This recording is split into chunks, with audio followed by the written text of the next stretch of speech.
지난주에 이어서 그 말씀을 좀 나누겠습니다. 지난주에 말씀이 육신이 되어 이렇게 말씀을 전해드렸죠. 그래서 말씀, 태초에 이 말씀이 계시니라, 이 말씀이 하나님과 함께 계셨고 이 말씀이 하나님이시니라. 그리고 이 말씀 안에 무엇이 있다 그랬어요? 말씀 안에 빛이 있으니 이 빛은 사람들의 생명이라 라고 말씀을 드렸어요. 그 생명에는 성경이 이야기하고 있는 생명은 세 가지인데, 첫 번째는 어떠한 생명이라 그랬어요? 그것이 뭐냐면 비오스라고 얘기하죠. 그 생명은 내가 음식을 먹어서 움직이는 생명. 그래서 여기 비오스에서 어떠한 단어가 나오느냐? 바이오, 생물학이라는 단어가 나온다. 그래서 생물학이라는 것이 뭐예요?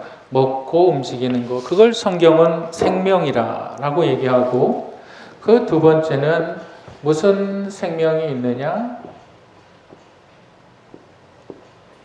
푸시케라는 생명이 있는데 여기에서 심리학이라는 것이 나오는데, 이것은 뭐냐면 사람들의 정신, 그래서 우리가 어리 빠졌다, 정신이 없다, 때로는 멀쩡한 사람인데 정신 나간 사람들이 있어요. 그냥 평상시대로 행동하지 않고 이상한 짓을 하는 사람들이 있어요. 밤에 남들 잘 시간에 새벽에 막 돌아다닌다거나 아니면은 막 술 취해가지고 돌아다니는 사람들, 그런 사람들이 있어요. 그 정신적인 면도 성경은 생명이라고 말을 합니다. 그리고 세 번째로는 어떠한 생명이 있느냐? 바로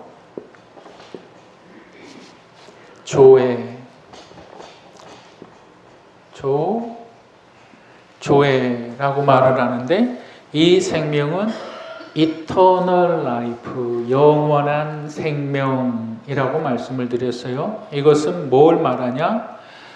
예수 그리스도 말씀 안에 있는 생명. 그래서 예수 그리스도 안에 생명이 있다는 것은 이 영원한 생명이 예수 안에 있다라고 성경이 이야기하는 거예요. 그래서 이 생명은 어떠한 생명이냐면 하나님의 생명, 하나님께로부터 온 생명이라는 거예요. 그래서 이 생명이 예수 안에 있는데 그는 이 세상에 육신을 입고 오셨어요. 여러분, 이거 굉장히 중요한데 모든 이단이 다 여기서 나와요. 이 모든 이단이 예수 그리스도는 육체로 오지 않았다. 근데 우리가 본문 1장 18절 보면, 우리 1장 18절을 한번 성경을 보고 다 같이 읽어보실까요? 1장 17절에 보면 율법은 모세로 말미암아 주어진 것이요 은혜와 진리는 예수 그리스도로 말미암아 온 것이라, 이렇게 얘기하고 있죠. 그래서 예수께서 육신으로 오셨는데 그는 육신으로 오셔서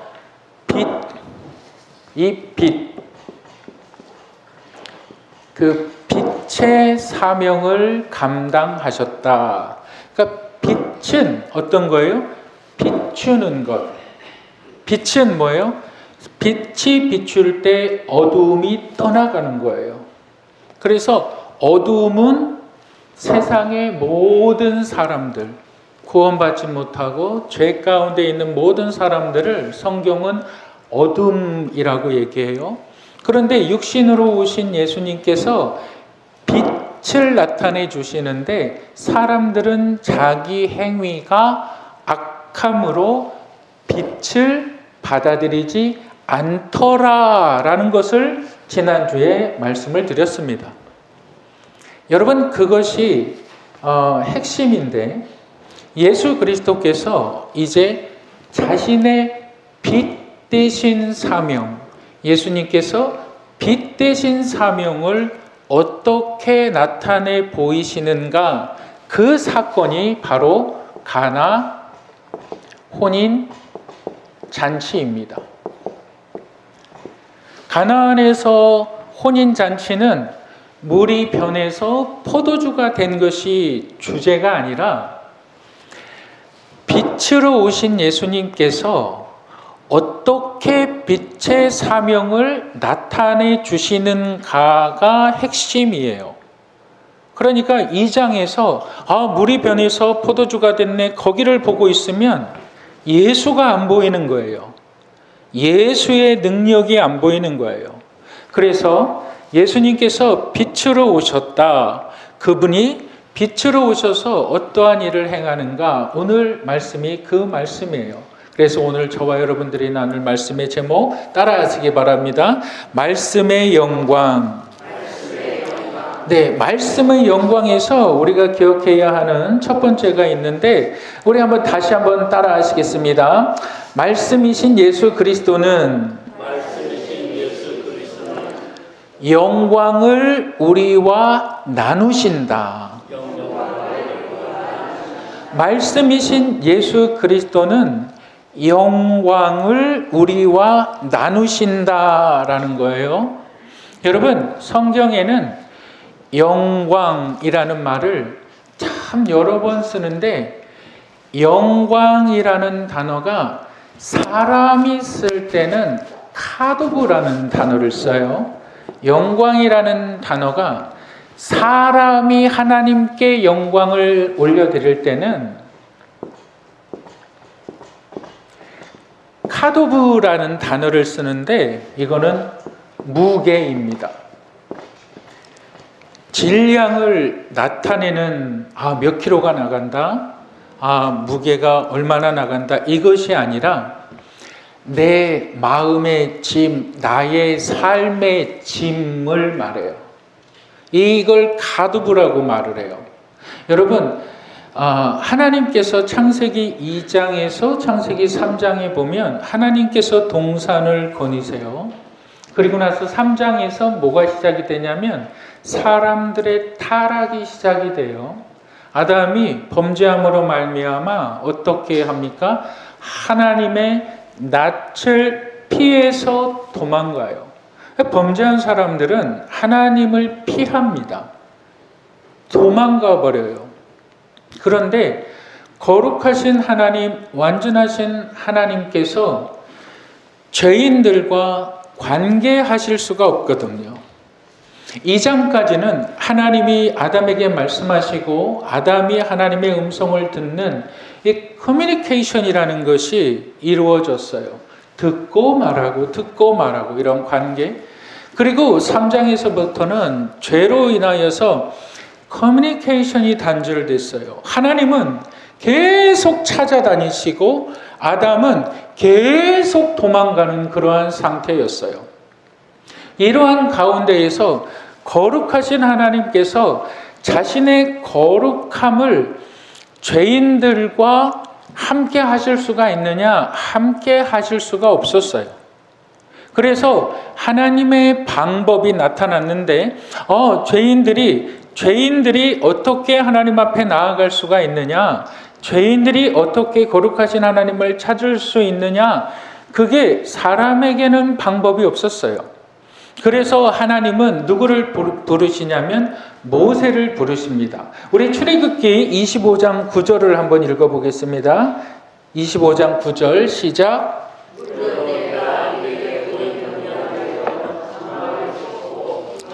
기구들을, 우리 성막 사진을 한번 좀 보여주시겠어요? 하나님의 거룩하심이 나타난 것이 성막이에요. 하나님께서 이 성막을 만들어라. 이 성막을 만들 때 이 펜스는 어느 정도, 이 담장은 얼마로 치고, 그 다음에 성막을 들어가는 입구는 어떠한 규격으로 만들고, 그리고 성막에 들어가서는 어떠한 일들을 해라 라고 하나님께서 말씀하시고 모세가 그대로 행했어요. 그러니까 하나님이 말씀하신 걸 모세가 그대로 순종했을 때에 하나님께서 그곳을 통해서 영광을 받으셨어요. 그 영광이 카도브라는 영광이에요. 그 카도브라는 영광은 뭐냐면 하나님의 영광, 하나님께서 사람을 비추는 영광이 아니라 사람이 하나님께 드리는 영광이에요. 여러분, 성막의 불을 보세요. 성막의 불이 하늘로부터 내려오는 게 아니라 아래로부터 올라가는 거예요. 아래로부터 올라갈 때 사람들은 이 성막에 무엇을 가지고 오느냐? 자신들의 죄를 가지고 오는 거예요. 하나님, 내가 이러이러한 죄를 졌습니다. 내가 이러이러한 죄를 졌습니다. 남의 물건을 훔쳐갔습니다. 내가 살인을 저질렀습니다. 내가 어떠한 죄를 졌습니다. 라고 성막 가운데 나오면 제사장이 그 제물을 보고 이제 이 죄를 사하기 위해서 제물을 불사르를 때에 그 불사르는 연기가 하늘로 향해 올라갈 때에 그것을 영광, 카도브라고 말을 합니다. 그 영광. 그러니까 오늘 가나안 혼인잔치에서 여러분 이제 예수 그리스도께서 신약에, 여러분 보세요. 신약의 성막은 태버나클이에요. 신약의 성막은 태버나클이라는 말이 뭐냐면 천막이거든요.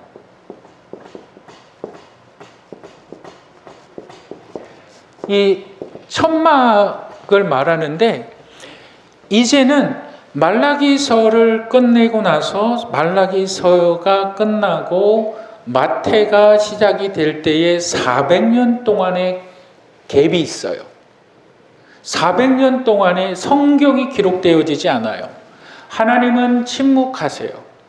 그리고 나서 이제 말라기 시대까지는, 구약 시대까지는 하나님 앞에 나아가도 하나님께서 제물을 받지 않으세요.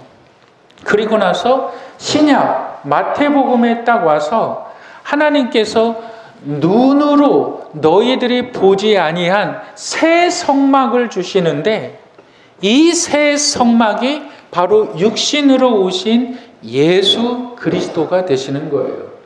그래서 예수 그리스도가 십자가에 달려 죽으신 그 사실을 성경은 뭐라고 이야기하냐면 성막의 모든 휘장이 다 찢어졌다, 없어졌다 이렇게 얘기해요.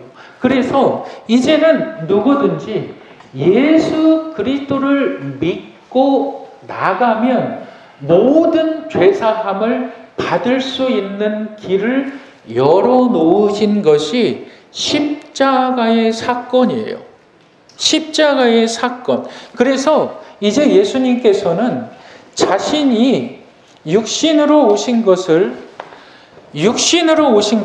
자신이 빛으로 오신 것을 사람들에게 깨닫게 해 주시기 위해서 가나안 사건을 이야기하시는 거예요. 여러분 다 알다시피 가나안에 지금 무슨 사건이 벌어졌냐면 잔치를, 혼인식을 하는데, 혼인잔치는 대부분 유대주의에서 신랑이 준비를 하는데 며칠 동안 먹을 것을 준비하냐면 5일에서 경제적인 여유가 있는 사람들은 7일을 준비를 합니다. 그런데 지금 포도주가 떨어졌어요. 포도주가 떨어졌을 때, 이건 그냥 포도주가 떨어졌구나.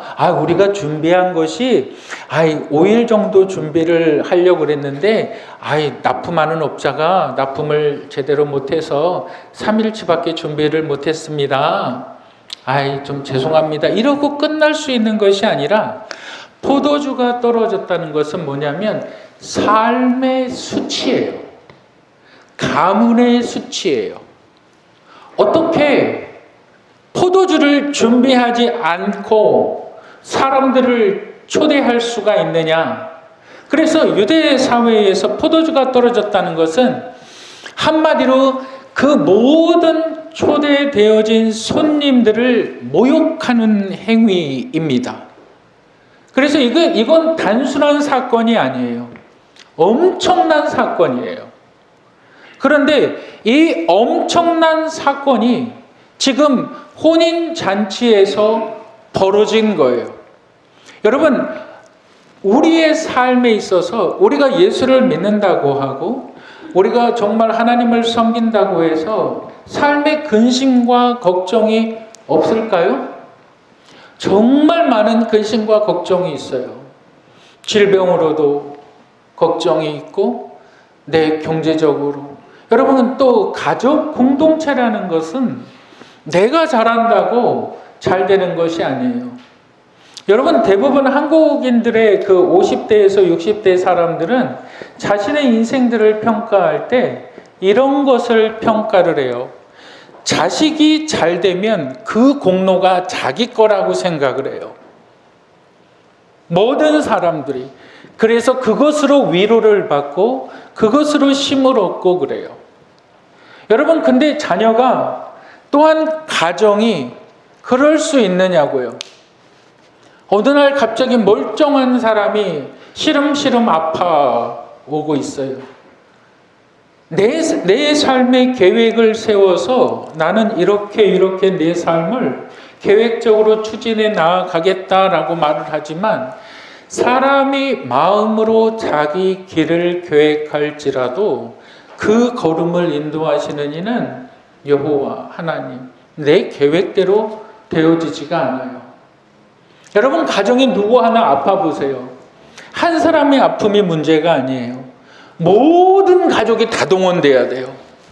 아내 동원돼야 되죠. 남편 동원돼야 되죠. 자식들 동원돼야 되죠. 경제적으로는 얼마나 큰 타격을 입는지 아십니까? 돈을 모아야 되지요. 또 어떻게 해야 되죠. 그게 엄청난 힘든 일이에요. 엄청난 고통의 일이에요. 그걸 다 짊어져야 되는 거예요. 여러분, 이 카드보라는 것이 삶의 무게를 말하는데 바로 그러한 문제들을 이야기하는 거예요. 가나안 혼인잔치에 지금 정말 큰 가정의 문제가 생겼어요. 여러분, 이 문제를 가지고 이 예수의 어머니가 누구에게 나옵니까? 예수에게 나와요. 그리고 나서 종들에게 이렇게 얘기합니다. 너희는 저 예수가 하라는 대로 다 순종을 해라. 그리고 나서 예수의 말을 들어요. 그러니까 어떤 일들이 벌어집니까? 우리 2장 11절 한번 읽어보실까요? 2장 11절 읽겠습니다. 시작.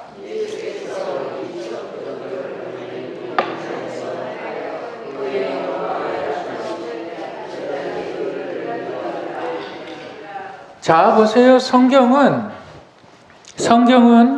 예수의 행하시는 것을 이야기할 때 첫 번째는 표적이라는 단어를 써요. 표적이라는 것은 사인입니다. 여러분들이 길을 가다가 횡단보도를 볼 때 보이죠? 차를 운전하고 갈 때 여기서는 속도를 줄이십시오. 여기는 야생동물이 출현합니다. 여기는 교차로입니다. 그런 사인들을 보지요. 그것을 표적이라고 말을 해요. 표적은 내가 저 길거리를 아름답게 꾸미기 위해서 만든 것이 아닙니다. 보는 사람에게 알려주기 위해서, 경고하기 위해서, 그 사람을 보호하기 위해서 알려주는 것을 표적이라고 말을 합니다. 근데 예수께서 첫 갈릴리에서 이 혼인잔치에서 물을 포도주로 변하게 하신 사건을 표적이라고 말을 합니다. 무엇에 대한 표적이냐? 빛에 대한 표적입니다. 예수가 빛으로 오신 그분이 자신이 하나님의 아들이시고 자신이 하나님의 아들로서 너희를 구원할 자임이라 라는 것을 나타내 주시는, 자신이 빛이심을 나타내 주시기 위해서 보여주시는 표적이 갈릴리 가나의 혼인잔치예요. 우리 2장 15절을 한번 2장 11절을 한번 읽어보실까요? 2장 우리 한번 다 같이 읽겠습니다.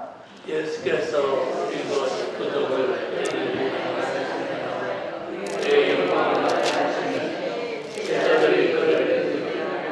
여러분, 여기서 예수께서 이 첫 표적을 갈릴리 가나에서 행하여 그의 영광, 여기서 나타난 영광은 카도브의 영광이 아니라 여기서 나타난 영광은 독사라고 말을 합니다.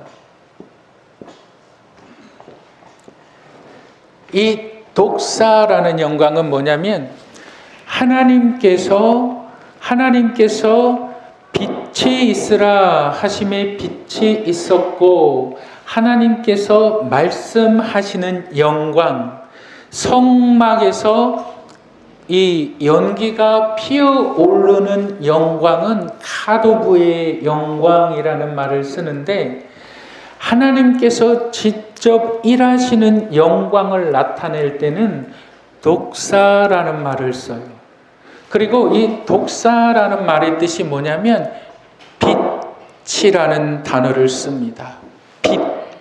그래서 예수님께서 물을 변하여 포도주가 되게 하신 것은 나의 삶의 문제를 하나님께 가지고 왔을 때 하나님께서 그것을 받으시고 자신의 영광을 그의 삶에 나타내는 것을 말합니다.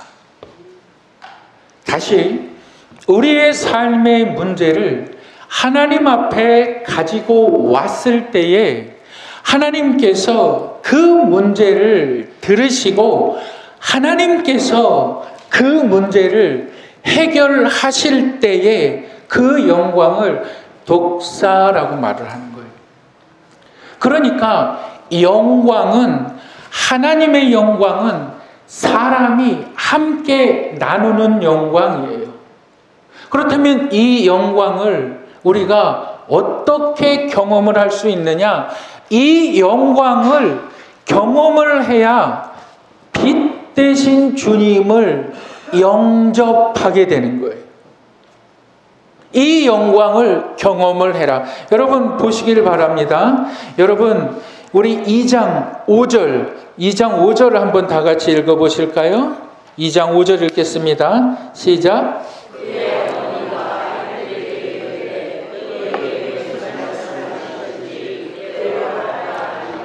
너희에게 무슨 말씀을 하시든지 그대로 하라. 이 말을 다른 말로 얘기하면 순종하라 이거예요.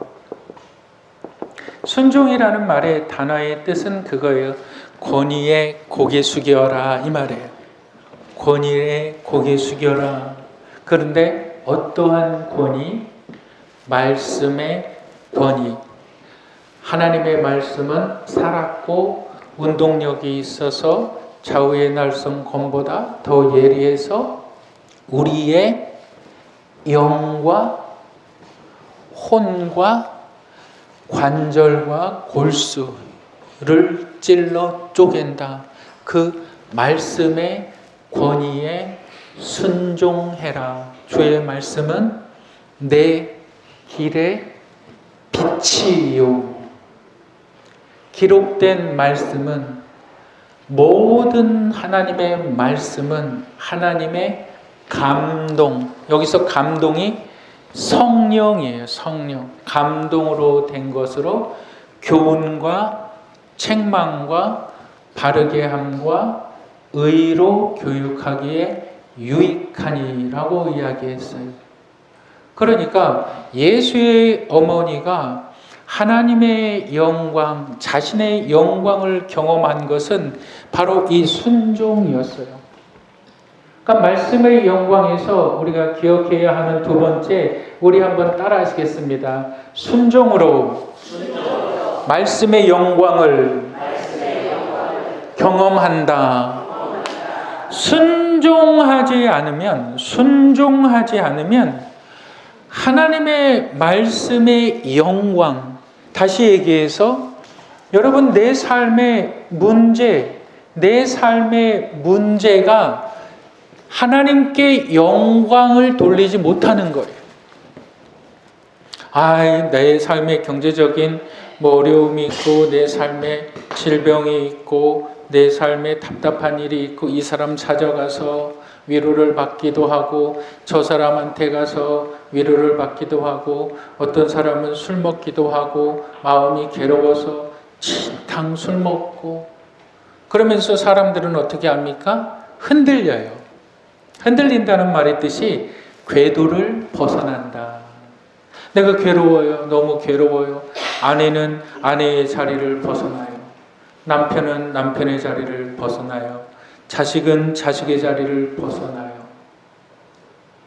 그리고 나서 이제는 더욱더 큰 문제들을 일으키죠. 그런데 하나님의 사람들은 문제가 있을 때 이것이 하나님의 영광이 나를 통해서 나타나는 일이다라는 것을 믿으면 어떻게 될까요? 하나님께 나아가는 거죠. 하나님께 나아가는 거예요. 그리고 어떻게 합니까? 하나님께 나아가서 하나님, 나 마음이 힘이 괴롭습니다. 나 마음이 너무 답답합니다. 우는 거죠. 하나님 앞에 막 우는 거죠. 하나님, 어쩔 때는 하나님 나 살려주세요 그럴 때도 있죠. 어쩔 때는 하나님 내가 다 버리고 도망가고 싶을 때도 있습니다. 하나님, 요나와 같이 나 그냥 도망가고 싶습니다. 그럴 때도 있죠. 그런데 하나님 앞에 나아가는 거예요. 그것을 순종이라고 말을 해요. 순종하기 전까지는 하나님의 기적을 경험하지 못해요. 우리가 열왕기상에 보면 엘리야가 나오죠. 엘리야가 나오는데 엘리야는 참 이상한 말을 해요. 그것이 뭐냐면 사르밧 과부에게 이제 밀가루 한 줌하고 기름 반 병밖에 없는 사르밧 과부에게 가서 그것을 요구해요. 그것을 요구합니다. 그리고 나서 그 사르밧 과부가 뭐라고 이야기합니까? 내가 경제적으로 극심히 어려운데 이것을 내 아들과 함께 먹고 죽겠나이다 그러잖아요. 그러니까 엘리야가 하는 말이 뭐라 그러냐면 너 그것을 나를 위해서 먼저 드리라. 그건 말도 안 되는 소리죠. 그런데 더 말도 안 되는 것은 뭐냐면 사르밧 과부가 그것을 엘리야에게 드려요. 밀가루 한 줌과 기름을 그 엘리야에게 드려요. 그리고 나서 그 집안에 있는 모든 병들이 질병을 얘기하는 것이 아니라 기름을 담는 병들이 계속적으로 채워져요. 근데 더 웃긴 것이 뭐냐면 이 여자가 막 기름을 채우기 위해서, 여러분 그때 기름은 돈이거든요. 그때 기름은 돈이에요. 그런데 이 여자가 자신의 기름을 채우기 위해서 이 집 가서 빌려오고 저 집 가서 빌려오고 저 집 가서 빈병을 다 빌려와요. 그런데 엘리야가 뭐라 그러냐면 이게 다냐 그래요. 뭐라고 말씀하십니까? 너는 모든 이웃에게 가서 그릇을 빌려와라 그래요. 그릇을 빌려와라. 네가 빌려오면 하나님 채우시니까. 여러분 성경에서 왜 나아만 장군이 요단강을 가서 그 말도 안 되게 순종을 요구합니까? 하나님의 일하심을 나타내시기 위해서. 근데 문제는 뭐냐면 우리가 말씀이 없다는 거예요. 순종하고 싶어도 말씀이 없어요. 말씀이 없으니까 내가 어떻게 순종해야 되는지를 몰라요. 말씀이 없으니까 내가 순종하는 것이 뭔지, 내가 어떻게 순종해야 되는 것인지 그게 없어요. 그래서 다윗은 뭐라 그러냐면 이 기록된 하나님의 말씀이 나의 영혼의 양식이라고 얘기를 하는 거예요. 이 사단이 우리 안에 말씀이 심어지지 못하게 말을 해요. 이 사단이 우리 안에 말씀을 깨닫지 못하게 해요. 그래서 성경을 읽어도 무슨 뜻인지를 몰라요. 무슨 뜻인지를 모르니까 점점 멀리하는 거예요. 그런데 여러분 보세요. 예수님께서 그 혼인잔치에 첫 번째 기적을 행하셨을 때에 사람이 주체가 아니에요. 누가 주체입니까? 예수 그리스도가 주체예요. 예수가 어떤 분이냐? 그는 빛으로 오신 분이시다. 이 빛 안에 생명이 있었다. 이 생명은 사람들을 비추는 것인데 이 생명은 영원한 생명이다. 그래서 이 생명을 영접하는 자, 영접이라는 말을 우리가 지난주에도 말씀을 드렸죠. 영접이라는 것은 내가 예수를 믿습니다. 이렇게 고백하면 끝나는 것이 아니라 예수를 알고 믿는 거예요. 예수가 누구신지 알고. 그래서 믿음은 들음에서 나고 들음은 그렇구나 라는 말씀을 깨달을 때 내가 예수를 믿습니다라고 고백을 하는 거예요. 그래서 예수님께서 십자가에 죽으시고 예수님께서 부활하셔서 엠마오로 가는 두 제자에게 나타나신 거예요. 그런데 그 엠마오로 가는 두 제자가 예수의 십자가의 사건에 대해서 이야기를 하는 거예요. 야, 하나님의 아들이라는 사람이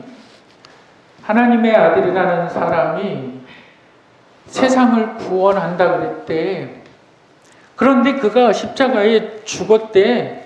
자신도 구원하지 못하고 그는 죽었대. 그 이야기를 하는 거예요.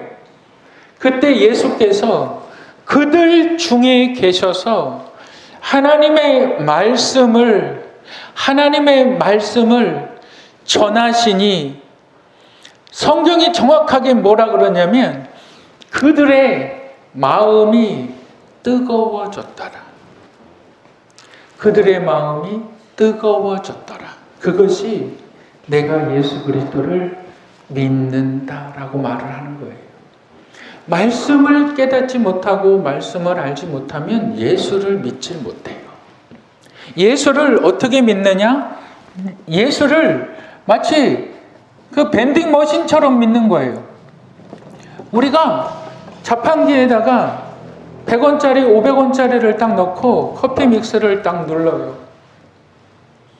내가 하나님 앞에 하나님 내가 헌금 감사헌금 내가 하나님 100만 원 할 테니까 하나님 나 100만 원에 10배의 복을 주십시오. 도깨비 방망이처럼 믿어요. 하나님 내가 하나님 앞에 이렇게 헌신할 테니까 하나님 나를 이렇게 축복해 주세요.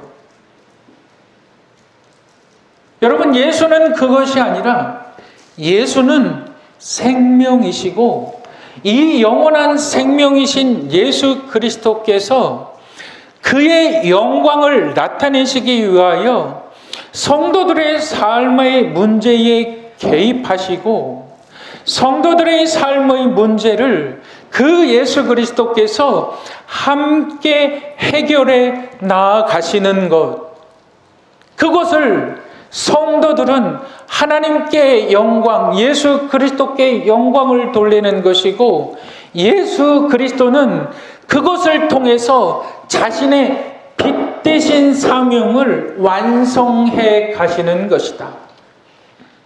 여러분 이것이 말씀의 영광입니다. 여러분 우리의 삶의 문제는 예수 그리스도의 능력을 경험하는 것인 줄 믿으시기를 바랍니다. 예수를 알지 못하면 예수 그리스도, 여러분 사람들 보세요. 한국에서 예수가 자기가 재림 예수라고 말하는 사람들이 50명이 넘어요. 50명이 넘는다고요. 얼마나 허무맹랑한 소리를 하고 있는지 아십니까? 여러분 보세요. 말씀이 육신이 되었어요. 그 말씀은 태초부터 계신 말씀이었어요. 그의 존재는 영원하신 존재. 그 말씀이 육신이 된 것을 이렇게 얘기해요. 그 안에 생명, 이 생명, 사람들을 비추는 빛, 이 생명, 영원한 생명이 있었다. 그리고 이 생명이 사람들 안에 비춰지는 것을 뭐라고 그러냐면 은혜와 진리. 은혜는 값없이 주어지는 하나님의 선물. 모세는 많은 법들을 만들어서 너희들을 정죄했지만 이제 예수 그리스도, 빛으로 오신 예수 그리스도는 너희의 삶에 은혜가 넘치게 하시고 그분은 진리이시다. 여러분 보세요. 진리. 여러분 진리는 변하지 않는 거죠. 여러분 2 더하기 2가 4지요. 왜 2 더하기 2가 4예요? 왜 3은 안 되고 왜 5는 안 됩니까? 이유는 2 더하기 2가 4라는 것을 내가 알기 때문에 그래요. 내가 모르면 헷갈려요. 내가 모르면 의심해요. 왜 3은 안 되지? 왜 5는 안 되지? 4라는 걸 내가 정확하게 알고 있기 때문에 예수가 진리라는 것을 정확하게 성경은 뭐라 그러냐면 18절에 은혜와 진리는 예수 이름이죠.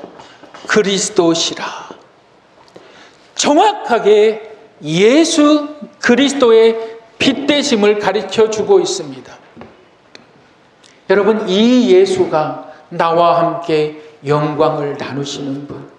여러분들의 삶의 모든 문제를 놓고 예수 그리스도 앞에 고백하며 나아가시길 바랍니다.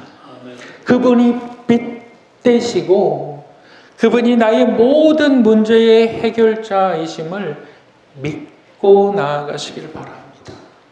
그분 안에 영원한 생명이 있다. 영원한 생명은 내가 죽어서 하늘나라 간다? 이거는 예수를 50%밖에 믿지 못하는 거예요. 물론 영원한 생명은 죽어서 하늘나라 가는 것이 맞지만 그런즉 너희가 그리스도 안에 있으면 새로운 피조물이라. 이전 것은 지나갔으니 보라 새 것이 되었도다. 내가 예수 그리스도를 믿는 그 순간 나의 삶은, 나의 영원한 삶은 시작된 것입니다. 시작된 것이에요. 그 예수 앞에 여러분들의 삶의 문제, 답답한 문제, 어려운 문제, 모든 상황을 하나님 앞에 아뢰시기를 주님의 이름으로 축복합니다. 그리고 그분의 일하심을, 그래서 성경은 이렇게 말합니다. 이것이 첫 번째 표적이다. 무엇을 나타내는 표적입니까? 빛 대신 주님을 나타내는 표적이니라.